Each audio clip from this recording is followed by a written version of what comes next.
Bismillahirrahmanirrahim. Alhamdulillah, setan yang ada di rumah berhasil kita kalahkan sehingga kita bisa hadir di tempat ini.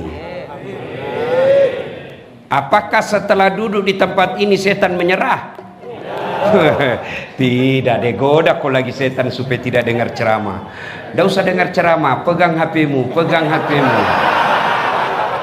Begitu caranya setan. Foto Ustadz, foto Ustadz. Setan itu ya. Sudah dikasih tahu, masih juga dipegang HP-nya. Oke, ya, simak dulu HP-nya. Bagaimana Bapak mau dengar ceramah kalau Bapak sibuk gini? Ya, simak dulu. Ustadz, kita mau rekam. Kalau Bapak rekam gambarnya tidak jelas, suaranya juga bising. Tapi saya mau dengar nanti Ustadz. Tuh ada kamera saya bawa. Saya bawa khas untuk tuan-tuan semua. Nah, itu. Tapi kau bawa pulang ke Makassar? Don't worry. Nonton YouTube. Tablik Akbar Freeport Indonesia. Belum ada Ustadz yang bikin YouTube Freeport Indonesia. Nah, ini malam ini kita bikin. Maka tolong simpan dulu HP-nya.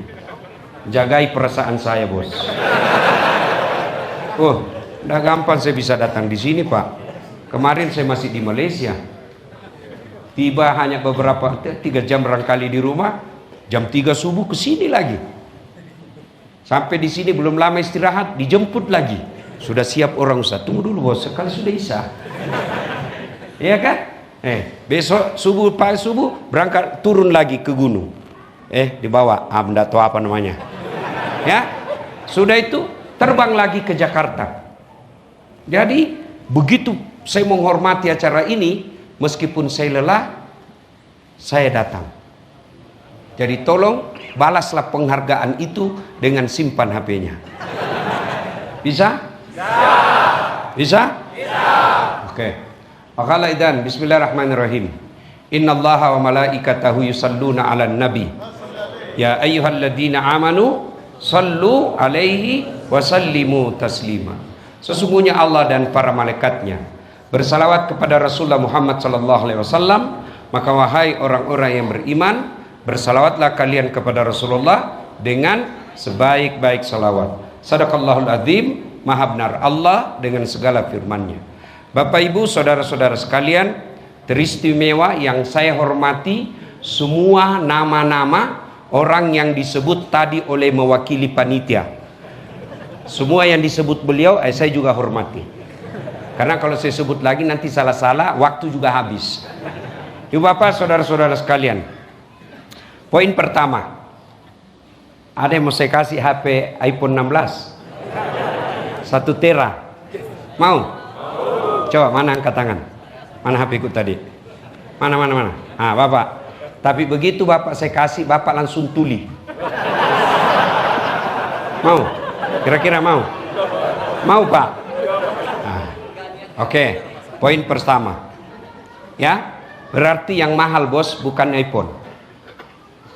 Yang mahal bukan jaringan. Yang mahal bukan seluler. Apa yang mahal? Telinga. Dan saya yakin Anda diterima di perusahaan ini karena telingamu normal.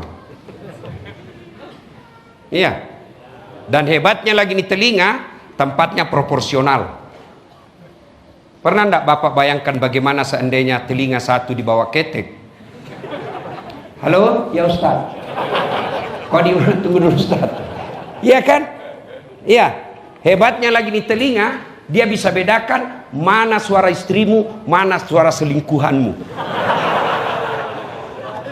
Bayangkan kalau istrimu telepon, kau kira selingkuhanmu. Kacau kau punya rumah tangga. Dan itu pun tidak pernah kita kursus membedakan suara. Allah lengkapi sensor pembeda bunyi piring, bunyi kentut. Iya toh? Maka kita ucapkan Alhamdulillah. Ada lagi? Saya mau kasih kamera. Ya, mulai kau jawab toh. Kamera paling mahal kalau iPhone yang ada tertulis 6. Mahal itu. Itu kamera saya Maafkan saya bukan mutakabur ya, hanya untuk gampang kita pahami. Itu lebih 100 juta harganya. Iya. Bapak mau? Saya kasih gratis, bos. Berpikir mako itu? Nggak ada. Kenapa? Bukan kameramu yang mahal. Biar kau punya kamera seperti itu, kamu harus punya ilmu untuk makainya. Biar kau punya uang, tidak ada ilmumu, tidak bisa kau pakai. Photostat, sekalinya jadi setengah badan. Betul setengah badan, tapi pusat ke bawah. Iya, tapi apa itu yang hebat? Bukan. Apa yang hebat? Mata. Allah kasih kau mata hebat, gratis, tidak perlu kau bayar. Dan saya yakin Anda bisa bekerja di tempat ini karena mata Anda normal.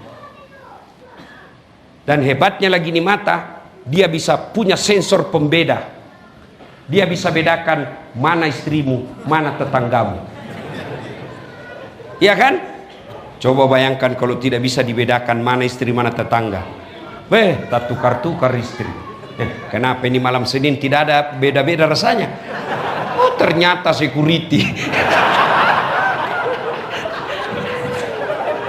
Iya toh? Iya. Maka kita ucapkan Alhamdulillah. Tuan-tuan, tahu Lionel Messi? Tahu Lionel Messi? Ronaldo? Kau kumpul semua gajimu pegawai Freeport yang ada di sini, belum bisa mengalahkan gajinya Ronaldo 1 bulan. Itu hebatnya itu. Jago main bola. Apa karena dia hebat? Tidak. Apa karena punya skill hebat? Tidak. Apa sebabnya? Kalau Allah kasih kaki yang bisa bengkok. Mana bisa dia main bola kalau kakinya tidak bisa bengkok? Iya toh? Dan saya yakin Anda bisa diterima di Freeport ini karena kakimu normal. Biar kau cerdas, ijazahmu sampai 3 lembar. Ada S1, S2, S3, bahasa mulai dari bahasa Inggris, Jepang sampai bahasa isyarat. Kau kuasai semua, tapi kakimu tidak bisa kau gerakkan. Kamu tidak bisa diterima di tempat ini. Dan siapa kasih kau kaki yang baik? Allah Subhanahu wa ta'ala. Maka kita bersikir mengucapkan Alhamdulillah. Masya Allah. Saya mengajar mata kuliah public speaking, teknik berpidato, dan itu final testnya harus praktek depan saya. Tiba-tiba ada mahasiswi saya, ada kawat di giginya. Dia pagar giginya, Pak. Biasanya yang di kawat itu kan pagar. Ini gigi dia kawat. Kaget saya, Dek. Apa namanya itu gigimu? Behel. Oh, mahal itu, Dek. Sekitar 40 juta. Masya Allah. 1 kali umroh dia simpan di giginya, Pak. Dan itu kalau sudah pasang selalu begini. Kalau sudah lebih 3 bulan sudah begini lagi. Nah, mau dilihat ini, Pak, karena rugi kalau dipasang mahal-mahal tidak kelihatan. Saya bilang, apa kau kira behelmu mahal? Bukan. Apa yang mahal? Gigi. Biar kau pasang behel harga 200 juta, tidak ada gigimu. Apa kau mau kawat? Iya toh? Iya. Dan hebatnya lagi, Pak, gigi dibatasi tumbuh dan panjangnya. Pernahkah bapak-bapak membayangkan bagaimana seandainya gigimu tumbuh seperti rambut? Gondrong semua di sini.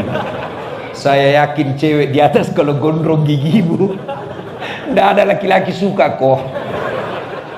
Iya toh? Dan kita bisa kerja di sini salah satu sebabnya karena gigi kita sehat. Dan hebatnya itu gigi, Dek, ada namanya saraf gigi. Apa fungsinya? Kau bisa bedakan mana kerupuk melempem dan tidak. Kau coba makan. Pernah kau kursus membedakan kerupuk? Enggak, otomatis dia tahu. Sudah lama ini. Siapa yang kasih saraf? Allah Subhanahu wa ta'ala.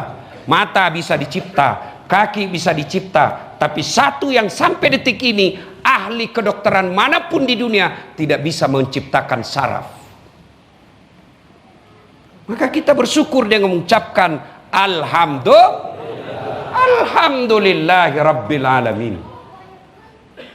Satu lagi, saudara-saudara, lihat perkembangan perusahaan beberapa di belahan bumi Indonesia, terutama perusahaan-perusahaan tekstil.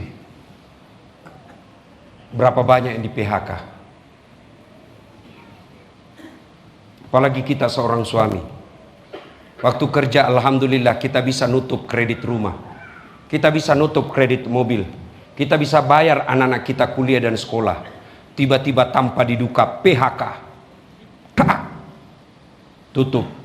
Anda bisa bayangkan bagaimana gelapnya kehidupanmu. Kita bisa menderita, bisa kita tidak makan sebagai laki-laki, bisa kita tidak punya rumah sebagai petarung, tapi kita tidak tega melihat anak dan istri kita ikut menderita gara-gara pekerjaan kita hilang. Dan kalian alhamdulillah bisa bekerja di Freeport. Maka kita ucapkan alhamdulillah. Tapi kan di atas gunung, Ustaz. Enak di atas gunung. Apa enaknya? Kurang dosamu, bos. Coba kalau saya baru keluar rumah, barang bagus banyak berkeliaran, Pak. Iya, kau di sini keluar, polisi. Keluar, tentara pegang senjata, aman. Makan kalau kau bujang dibayarkan sama perusahaan, nggak keluar duitmu, terkumpul terus. Maka jangan selalu berpikir yang tidak enak-enak. Bandingkan saudaramu yang susah cari nafkah, dan gajimu saya yakin tidak ada yang di bawah 6 juta di sini. Colok, angkat tanganmu kalau ada gajimu di bawah 6 juta. Ya, bersyukur saudara-saudara sekalian. Masya Allah, kalian bekerja, bersyukur. Coba lihat tempat kerjamu, tidak panas, tidak dibawa sengatan matahari. Maka kita ucapkan Alhamdulillah. Masya Allah. Nah, bagaimana cara bersyukur? Itu tadi surat yang sangat pendek. Inna a'tainakal kautsar. Itu Allah tadi sebut itu. Wih, banyak nikmat yang saya kasih kau. Kalau kau bayar, tidak mampu kau bayar. Adik-adikku sekalian, ya, yang selalu mengeluh dengan pekerjaanmu. Kau dengar baik-baik. Kau mau cepat kaya? Mau? Jual jantungmu. Oh, di Hong Kong jantung bisa dihargai 5 miliar uang Indonesia. Jual itu. Tambah ginjalmu. 2 miliar satu ginjal, 2 di dalam, 9 miliar sudah itu. Mata, kaki, maka wajar ketika dikatakan kau tidak bisa membayar nikmatnya Allah. Kau bilang kau rajin beribadah, ibadahmu bagus. Kisah Radiatul Adawiyah pernah menceritakan, ini kisah berhikmah namanya, yang kita ambil jangan proses ceritanya, tapi hikmahnya yang kita ambil. Ada orang ibadahnya 300 tahun. Apa kerjanya selama hidup? Ibadah, makan, tidur, ibadah, itu aja 300 tahun. Ketika dia wafat, dengar suara firman Allah, dia kata, Allah masuk ke surga karena ridaku. Tamano surga nasabak pamaseku, tamako masuk ke surga karena ridaku. Ini orang 300 tahun komplain. Tunggu dulu Tuhan, saya tidak mau masuk surga karena ridamu, karena saya punya hak ibadahku 300 tahun. Kata Allah, kau berhitung-hitung rupanya. Baiklah, Jibril, ambil kalkulator. Jangan curah kau cari kalkulator, maksudnya ini supaya gampang kau mengerti. Nah, hitung amalnya. Hitung amalnya 300 tahun, bandingkan dengan nikmatku. Ambil 1 biji matanya. Timbang biji matanya sebelah kanan, 300 tahun ibadahnya sebelah kiri. Ditimbang punya timbang, subhanallah, maha suci Allah, mana yang lebih berat? Matanya sebelah kanan. Kata Allah, itu baru mata kananmu itu. Kau kira kau bisa beribadah kalau sakit terus matamu? Kau kira kau beribadah kalau kentut-kentut kau? Baru mau tawaf, labbaik, tidak bisa bos. Dia ketawa, saya serius sini. Kau kira saya stand up? Iya.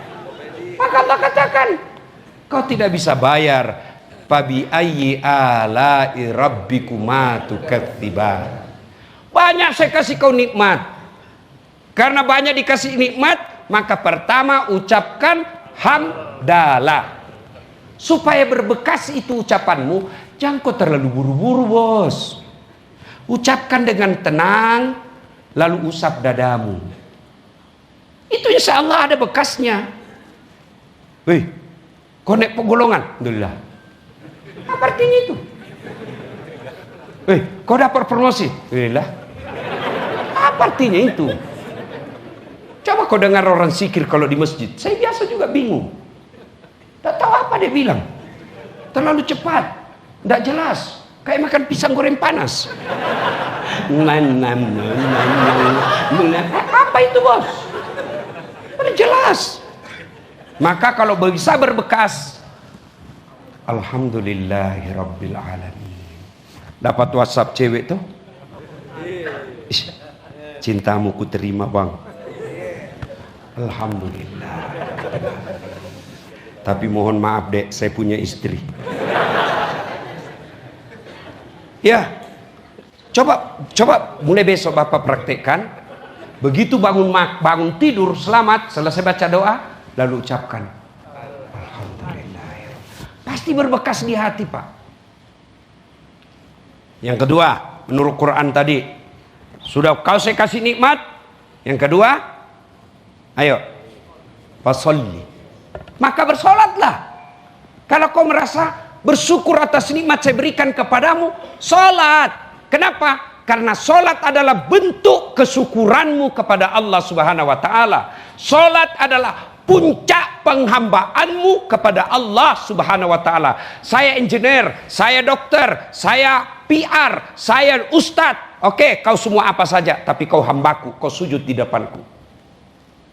Saya wali kota, saya presiden, saya menteri, saya pengusaha, saya kontraktor. Kamu tetap hambaku, kau sujud di depanku.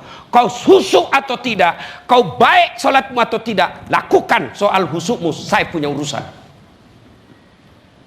Sholat, puncak keimanan kita, kesyukuran kita, penghambaan kita kepada Allah, itulah sholat.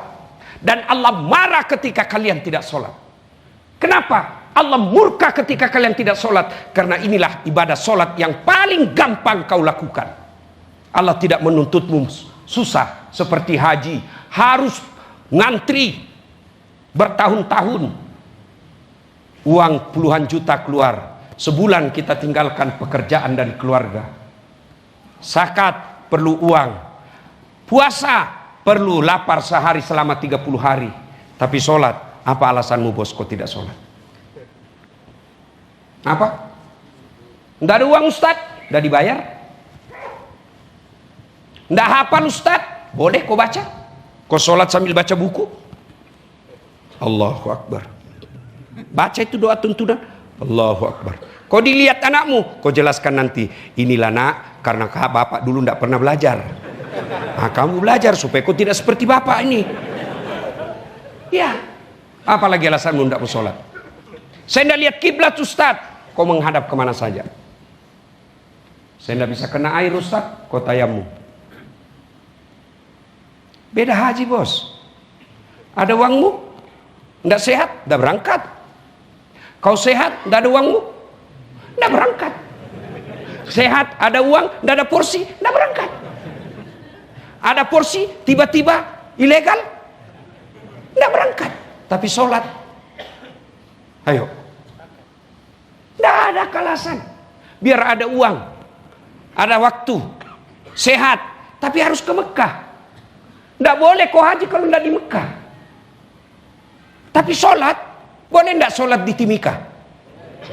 Boleh enggak sholat di Sorong? Boleh enggak sholat di Bali? Boleh sholat di New York? Boleh. Tapi haji boleh enggak di New York? Enggak. Harus ke Mekah. Maka Allah marah ketika kau tidak sholat. Kenapa? Ini ibadah yang paling gampang. Dan itu bentuk kasih sayang saya kepadamu, kepada Allah. Saya sayang kamu, maka saya suruh kau sholat. Mulai dari takbir, sudah kita puji Allah. Sampai ada doa 8 yang kamu minta kepada Allah ketika kau sholat. Rabbi gfirli, warhamni, wajburni, warfa'ni, warsukni, wahdini, wa'afini, wa'fu anni. Itu dalam sholat kau minta. Apa alasanmu kau tidak sholat? Maka kalau kau merasa bersyukur, perbaiki sholatmu, bos. Kau bohong kalau kau bilang alhamdulillah atas nikmat Allah, tapi kau tidak sholat, marah Tuhan, kau pembohong. Kalau kau bersyukur, kau datang sujud di hadapanku. Tuan-tuan, harga dirimu dalam tubuh kepala. Bercanda, dorong pantatku, saya masih ketawa. Dorong perutku, saya masih senyum. Tapi coba dorong kepalaku. Kurang ajar kau.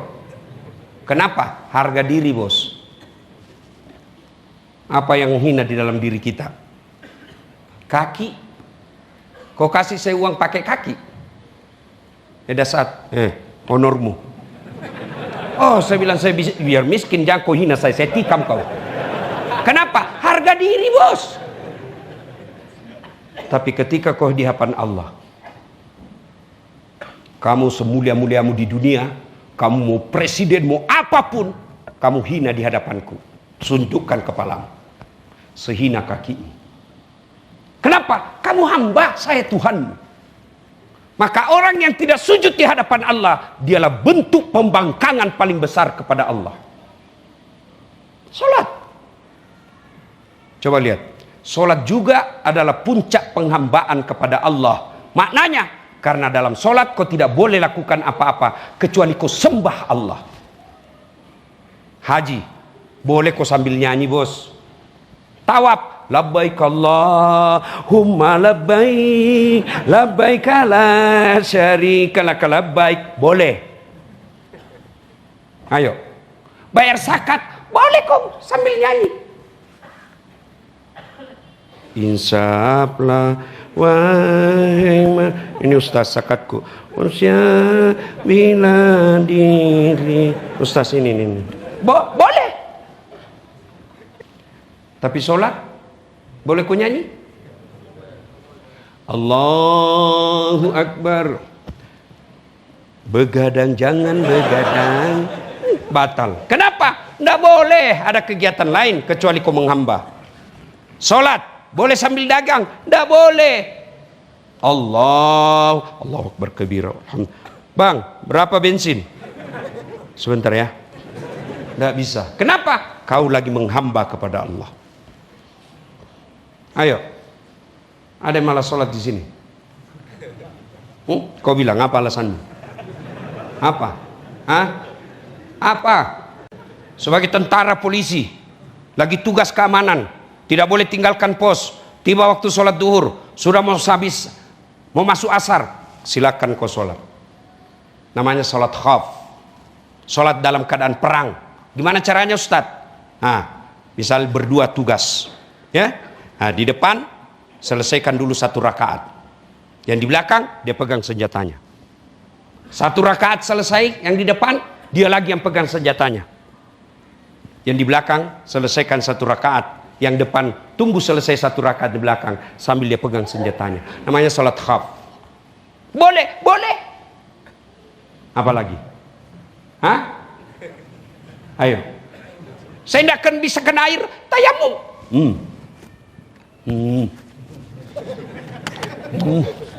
Sudah. Di tengah hutan, Ustadz, tidak ada pasir, pohon. Kalau pasir tadi, cuma kalau sebelum kau pakai, tepuk dulu setelah kau usah pasir. Begini dulu. Kenapa? Nanti ada pasir masuk tangan matamu, bos. Tidak jadi kau salat. Aduh. Apa lagi? Hah? Saya sariawan Ustadz. Silakan kau sholat sariawan. Lah.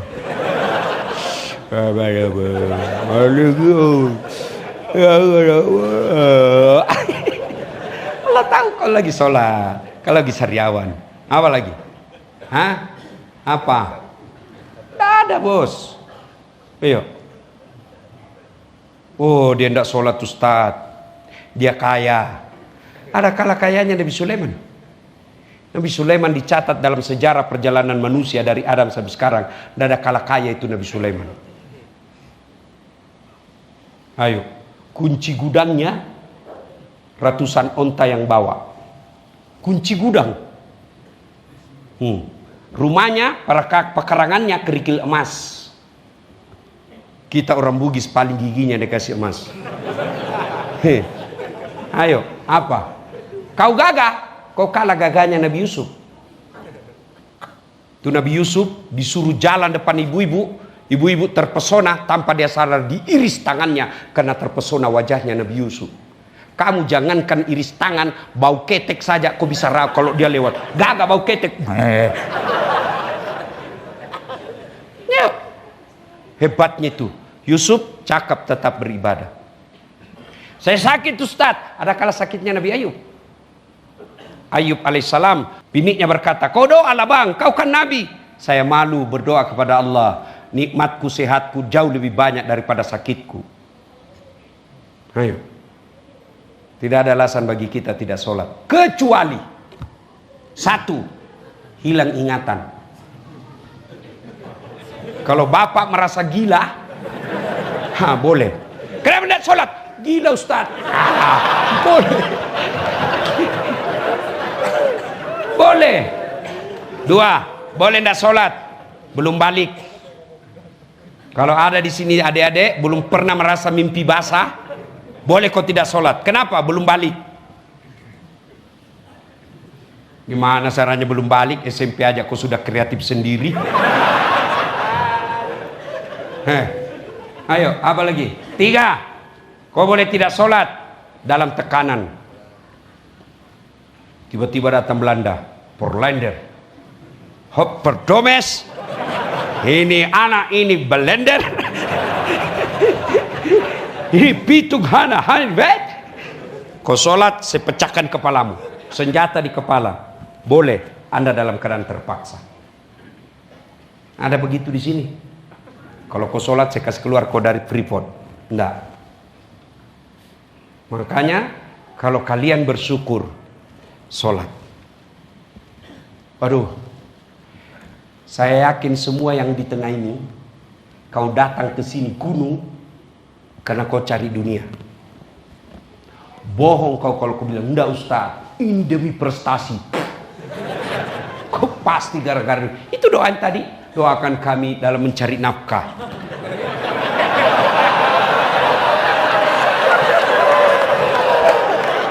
Iya toh? Iya kan? Pak polisi datang ke sini. Itu terancam jiwanya berhadapan OPM. Untuk apa? Cari nafkah. Dari Jawa, dari Sumatera, dari Sulawesi datang ke sini cari nafkah. Dia tinggalkan berkilo-kilometer, ribuan kilometer datang ke sini cari nafkah. Apa itu nafkah? Kehidupan dunia. Tapi saudaraku percaya, tidak mungkin dunia dalam genggamanmu kalau yang punya dunia kau tinggalkan. Nah, jangan heran, duitmu banyak tapi gersang jiwamu. Duitmu banyak tapi istrimu suka ngomel. Duitmu banyak tapi istrimu kala-kala Satpol PP. Baru datang langsung mana HP-mu. Kau ketawa karena kau semua alami.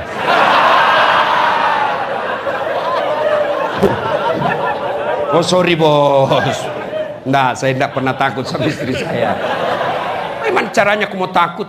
Saya tidak masuk akal kalau ada laki-laki takut sama istrinya. Gimana ceritanya bos? Nah kau yang cari uang. Apa? Kau yang belikan rumah. Kau yang cicilkan mobil. Semua gajimu dikasih. Mamamu yang besarkan kamu. Tapi istrimu kau kasih uang. Masih kau takut sama binimu? Saya tidak pernah takut sama istriku. Coba istriku lebih berani. Tapi saya tidak pernah takut. Beda, bos.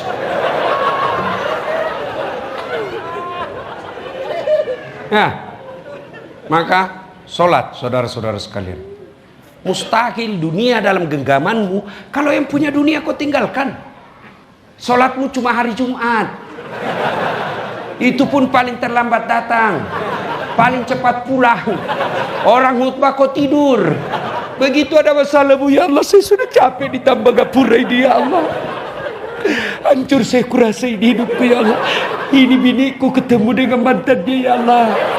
Saya mau pulang, tidak ada izin, ya Allah. Hancur saya rasa, capek sudah hidup saya, ya Allah. Allah berfirman, malaikat, karena dia sudah capek hidup, cabut nyawanya. Ayo, saudara, kecil buat Allah bahagiakan rumah tanggamu. Kecil buat Allah taklukkan hati istrimu. Kecil buat Allah bimbing anakmu. Tidak ada yang mustahil di sisi Allah. Yang penting dekati Allah. Pacari Allah. Allah selebihnya urus hidupmu. Ayo, sholat. Itulah tadi makna dari surah yang pendek itu. Kenapa pendek, Ustaz? Allah ingin seolah-olah memberikan pesan. Hidupmu pendek, maka bersyukur pelihara sholatmu. Kenapa, Ustaz? Anda tahu, satu kali tinggalkan sholat, itu hukumannya 1 hari di neraka. Buka surah Al-Hajj 47. 1 kali kau tidak sholat subuh tadi, 1 hari kau di neraka, bos. Berapa 1 hari? 1000 tahun dunia. Ayo, 1000 tahun, Pak. 5 kali sore semalam, 5 kali kau tidak sholat, 5000 tahun kau disiksa di neraka. Maka jangan anggap enteng itu sholat. Saya maksiat, Ustaz. Ya dosamu lain, sholatmu lain. Wala talbisul haqqa bil batil. Allah tidak campurkan antara yang hak dan yang batil. Dosamu catat sebelah kiri, sholatmu catat sebelah kanan. Saya masih judi, Ustaz. Kau judi tidak sholat, 2-0. Mana berdiri dosamu. Kalau kau sholat judi 1 sama. Pahamkan baik-baik ini deh, pahamkan kau baik-baik. Dengar baik-baik. Orang masuk surga bukan karena tidak ada dosa. Kalau orang masuk surga karena tidak ada dosa, tidak ada isinya surga. Mana ada orang tidak ada dosanya? Cari di dunia ini tidak ada dosanya. Ini yang bicara. Banyak juga dosaku, Pak. Dosa apa? Itu yang barang bagus itu. Saya pergi jogging, la haula wala quwata illa billah. Saya tinggal bilang, ya Allah maafkan saya. Saya sudah menyerah, tapi dia menyerang. Iya kan? Kita sudah menyerah itu kalau jalan begini, tapi dia sebelah kanan ketek, sebelah kiri dada, di depan pantat, di belakang paha. La haula wala quwata illa billah. Ya Allah maafkan hambamu yang daif ini. Mana ada dosa? Nabi Adam aja dosa, makan buah huldi. Nabi Ibrahim aja dosa, bohong ketika dia didik Raja Namrud. Nabi Nuh juga dosa, gagal didik anaknya. Nabi Lut juga dosa, gagal bidik istrinya. Nabi Yunus juga dosa, dia tinggalkan medan dakwah sangka buruk. Coba, itu Nabi, bos. Apalagi kau pegawai Freeport. Apa? Maka dosa, amal ditimbang. Sholat ditimbang, dosa ditimbang. Oh banyak amalku, Ustaz. Tidak ada sholatmu, tidak ada gunanya. Sholat itu password. Sholat itu PIN kalau ATM. Saya kasih lagi ilustrasi sederhana. Sampai kalau mudah-mudahan Bapak pernah tengok ceramah saya yang sama iya itu tiangan itu ada bunga-bunga di sini. Ya. Samping itu saya tambahkan lagi logika gampang. Anda pergi nabung suatu bank, ada CCTV, dilihat itu sertor yang terima uangmu, teman kerjamu, tiap hari kau makan siang bareng dia, terima duit pegawai bank 10 juta. Oke, beberapa hari kemudian kamu datang ambil duitmu. Apa kau cuma bilang, duitku 10 juta, mana? Apa kata kawanmu yang kasir? Mana buku rekening? Ya toh? Jawab dulu, iya. Bisa enggak langsung bapak bilang saja, mana uangku 10 juta? Dia bilang, enggak ada. Enggak, dia tahu, ini tahu orang bahwa ada uangnya 10 juta. Dia tahu, karena itu temanmu. Ada pula CCTV yang bisa dibuka. Tapi apa boleh semerta-merta kita ambil? Tidak. Apa syaratnya? Mana buku banknya? Tidak ada. Kalau begitu minimal ATM-nya mana? Tidak ada, hilang. Oh begini Pak, Bapak boleh ambil, tapi urus dulu keterangan hilang di kantor polisi. Baru sudah urus keterangan hilang, baru dilihat, dibikinkan dan dicari, dibikinkan rekening baru. Atau rekeningnya diaktifkan, baru dikasih. Ya toh? Begitu juga orang yang tidak sholat, banyak tabungannya. Puasa 30 hari, sedekah, bangun masjid, silaturahmi, nolong temannya, banyak itu semua rekening. Bapak mau ambil? Mana? Mana? Buku itu. Apa itu? Sholat 5 waktu. Tidak ada sholat 5 waktu. Kok bisa? Tidak ada. Hilang. Oh kalau begitu kau tuh pergi urus dulu keterangan hilang di neraka. Urus dulu keterangan hilangmu di neraka. Nanti selesai di sana baru kau datang. Maka sholat. Biar sehebat apapun kalau tidak sholat sia-sia. Oh tidak penting sholat. Yang paling penting tuh hatimu dong. Kalau bilang hatimu sholat baik, tidak usah sholat. Tanya siapa nabinya. Nabi Muhammad paling baik hatinya. Nabi Muhammad paling bersih hatinya. Nabi Muhammad paling luhur akhlaknya. Tapi beliau tetap sholat. Maka bentuk kesyukuran Anda atas nikmat yang Allah berikan berupa jasmani yang sehat ini, pekerjaan yang Allah berikan, puncaknya adalah sholat 5 waktu.